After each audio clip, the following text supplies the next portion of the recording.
Hey everyone, welcome to another deep dive.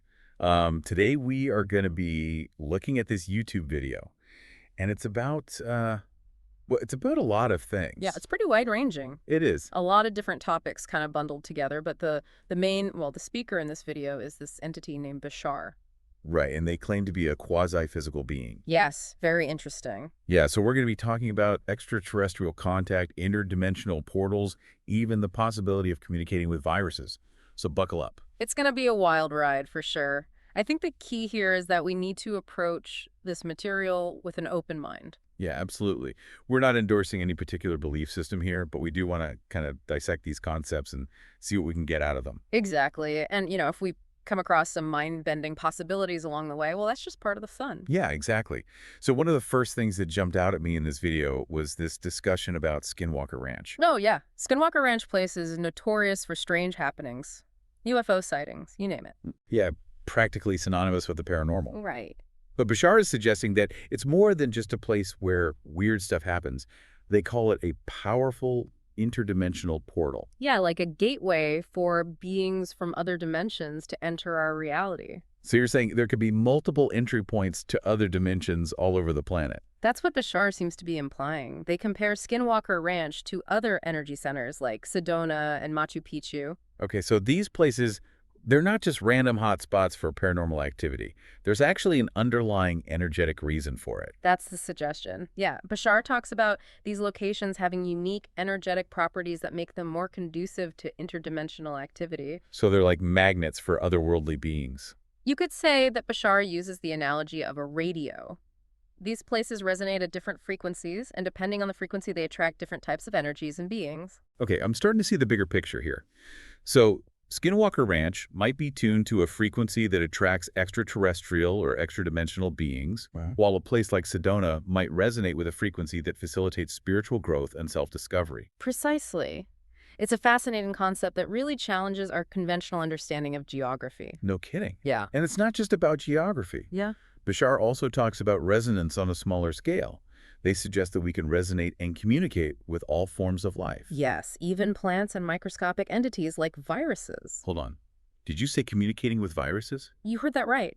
Bashar even shares anecdotes of individuals who claim to have communicated with the consciousness of the COVID-19 virus. Okay, now that is a new one. Are you telling me there are people out there having conversations with viruses? Apparently so. And what's even more interesting is that Bashar suggests our interactions with these entities are shaped by our own beliefs and individual needs. So it's like a mirror reflecting our own internal state.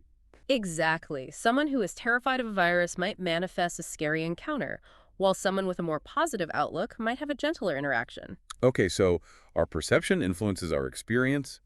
But what about the virus itself? Does it have its own consciousness or intentions?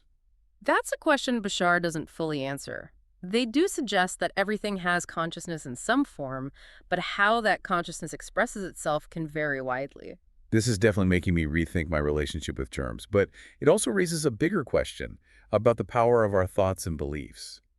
Could it be that we're subconsciously influencing our own health and well-being based on our fears and anxieties? That's a thought-provoking question, and it leads us to a broader theme that Bashar explores, the relationship between humanity and Earth. Right. If our beliefs can influence our interactions with something as small as a virus, imagine the impact they must have on our relationship with the planet as a whole. Exactly. Bashar suggests that what we perceive as environmental crises like climate change are actually reflections of our own internal imbalances. They challenge the traditional interpretation of dominion over Earth, proposing caretaker as a more accurate translation of humanity's role. So instead of viewing ourselves as rulers of the planet, we should see ourselves as stewards responsible for its well-being. Precisely, Bashar connects this idea of caretaking to the concept of scarcity. They suggest that our perception of resources as scarce fuels competition and ultimately harms our relationship with both the planet and ourselves. It's like we're constantly fighting over slices of a pie that we believe is too small to share. But what if instead of seeing it as a limited pie, we saw it as a garden that we can all cultivate and nourish together? That's a great analogy. It highlights the need to shift our perspective from one of scarcity to one of abundance, from competition to collaboration. Exactly. And this shift in perspective starts with examining our own beliefs. Right. Because if our collective beliefs and actions are shaping the world around us, How much of that is influenced by the beliefs we inherit from previous generations? Could negative beliefs be passed down through epigenetics, influencing our predisposition to certain ways of thinking? It's a fascinating question, and one that Bashar touches upon. They suggest that genetics might play a role in predisposing individuals to absorb certain beliefs. However, they also emphasize that ultimately we have the power of choice. So it's not about blaming our ancestors for our current predicament, but about taking responsibility for our own beliefs and choosing to create a more positive and sustainable future. Exactly. It's about recognizing the power we have as individuals to shape our reality and influence the world around us. Okay. So far, we've covered the concept of Skinwalker Ranch as an interdimensional portal, explored the idea of resonating and communicating with all forms of life, including viruses, and touched on the importance of shifting our perspective from one of scarcity to one of abundance and taking responsibility for our beliefs. And we've only just scratched the surface. I know, right? There's so much more to unpack in this video. In the next part of our deep dive, we'll explore Bashar's unique perspective on quasi-physicality, delve into the mysteries of hybrid races and cosmic symbols, and uncover the joy of exploring different realities. Stay tuned, folks, because things are about to get really interesting. Welcome back, everybody. So last time we were talking about some pretty heavy concepts, interdimensional portals communicating with viruses and humanity as caretakers of the Earth. And now we're going to get into some even stranger territory with Bashar. Yes, we're going to explore one of the perplexing aspects of this material, the nature of Bashar as a quasi-physical being. Quasi-physical? That sounds like something straight out of science fiction. It does, doesn't it? Right. But Bashar offers some surprisingly detailed explanations about what that actually means. Okay, so what does it mean? What does quasi-physical actually mean? Well, essentially it means existing in a state that's neither fully physical nor completely non-physical. Bashar describes their atoms as appearing ghostly under a microscope. So they're not composed of solid matter as we understand it. So they're like phantoms able to walk through walls. That's part of it, yeah. They suggest that they can move through solid matter, but they can also choose to interact with physical substances when necessary. That's incredible. It's like having the ultimate superpower, phasing through objects at will. Right. And it's not just about phasing through objects. Bashar also mentions the potential dangers of their atomic structure interacting with the human body, describing it as a sensation similar to spontaneous combustion. Whoa. Okay, so their energy is literally too much for our physical bodies to handle. That's what Bashar seems to be implying. It really makes you question the limitations of our current scientific understanding. No kidding. So are you saying there are forces and energies at play that we haven't even begun to comprehend? I think that's a very real possibility. And speaking of possibilities, Bashar also touches upon this intriguing topic of levitation. Levitation. Yeah, you know that game where children try to lift a person using only their fingers? Oh yeah, the classic summer camp activity. Right. Bashar suggests that what's happening during that game might be more than just simple physics. What do you mean? Well, they propose it could involve a combination of belief, unexplored physical leverage, and potentially even shifts in the gravitational field. So it's like the power of collective belief and playful approach can unlock hidden potentials, even manipulating gravity itself. That's pretty wild. It is wild. And it kind of reminds me of that feeling we have as kids when anything seemed possible. Yeah, that sense of wonder and exploration. Exactly. Bashar seems to emphasize that childlike sense of wonder a lot. They suggest that those experiences where we glimpse the fluid nature of reality are actually crucial to understanding how we manifest our world. It's like we're all born with this innate understanding of a bigger reality, but somewhere along the way, we lose touch with it. Maybe we need to tap back into that childlike curiosity if we want to truly grasp the potential of consciousness. Maybe so. And Bashar's message seems to be that it's never too late to rediscover that wonder and start questioning the limitations we've imposed on ourselves. I like that. Okay, so shifting gears a bit, Bashar also delves into some more controversial territory. The existence of hybrid races created by the Greys. Ah, yes, the Greys, those enigmatic extraterrestrial beings often depicted with large black eyes. Exactly. So what does Bashar have to say about them?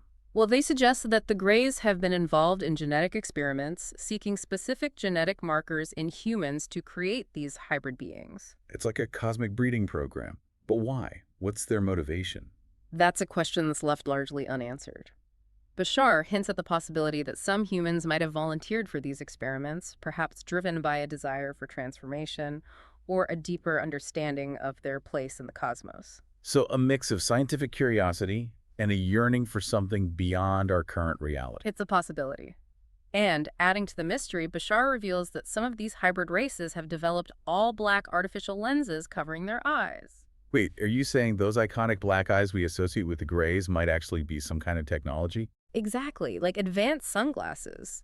And Bashar suggests these lenses aren't just for protection, they also serve as information gathering tools, similar to heads-up displays in our technology. It's like they're constantly plugged into a stream of data, perceiving reality in ways we can't even imagine. And it makes you wonder, if these beings possess such advanced technology, what other wonders might exist beyond our current comprehension? Yeah, my mind is blown.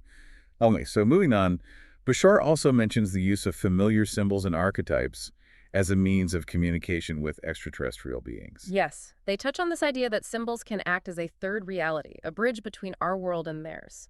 They suggest these symbols hold deeper meanings that can transcend language barriers. So, like hidden messages embedded in ancient symbols that we haven't yet deciphered, could these symbols be a key to unlocking contact with other intelligences? It's a tantalizing thought. And on the topic of cosmic connections, Bashar describes a wave of consciousness that permeates the cosmos, making living creatures sentient through contact with it. So like a cosmic internet of awareness connecting all life. In a sense, yes, Bashar suggests that everything is conscious, expressing sentience in different ways, and that this wave of existence is the unifying force that binds us all.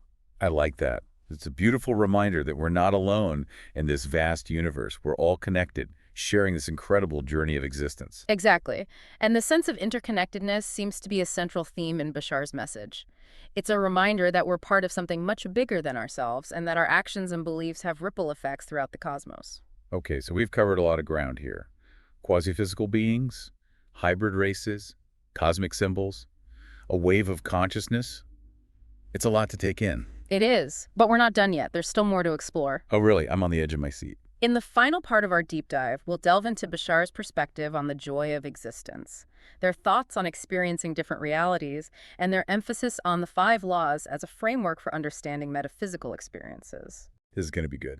All right, everybody, make sure you come back for the final part of our deep dive with Bashar. It's going to be mind-blowing. Okay, so we're back. And we've talked about interdimensional portals and hybrid races and even quasi-physicality.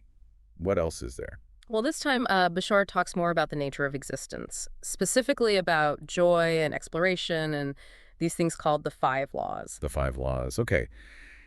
You know, when I think about advanced civilizations and higher dimensions, I sort of picture it as very peaceful and serene, maybe even a little boring. Yeah, I think that's a common misconception. Yeah. Bashar actually says that joy and passion are part of all life, even the most evolved civilizations. So it's not about getting rid of those earthly pleasures, but more about finding new ways to experience them. Exactly. Bashar talks about finding joy and curiosity in learning and in experiencing different realities. They even talk about enjoying learning human languages. So they actually like studying our grammar. It seems that way. And Bashar also connects this joy of exploration to having no resistance to death. No resistance to death. Yeah. They see death as just a transition to another experience, not an ending. Okay, that's a pretty big shift in perspective. It is. But if you can truly embrace that idea, it can be very liberating. It frees you from the fear of the unknown. Makes sense. Okay, so let's talk about these 5 laws that Bashar mentions. What are they? Well, think of them as like a cosmic compass or a set of guidelines for understanding existence. Bashar doesn't actually explain them in this video, though. Really? So why even bring them up? I think they want us to discover them for ourselves through our own experiences. Okay, so it's like a treasure hunt. Yeah, kind of. There's a certain power in uncovering knowledge on your own. Makes sense. So where do we even start looking? Well, I guess that's part of the fun. The journey itself is part of the learning process. And remember, this whole deep dive is about exploring these new ideas and challenging what we think we know. Right. We're not looking for definitive answers, just more questions to ponder. Exactly. And hopefully some mind-blowing possibilities along the way. Well, I think we've definitely achieved that. We've talked about everything from interdimensional portals to communicating with viruses to the very nature of joy. It's been quite a journey. It has. And I hope it's encouraged you to question the limitations of what we think we know. Yeah, the universe is full of mysteries. Yeah. And who knows what we might discover if we just open ourselves up to the possibilities. So keep seeking, keep questioning, and never stop exploring. That's great advice. Thanks everyone for joining us on this deep dive into the world of Bashar. Until next time.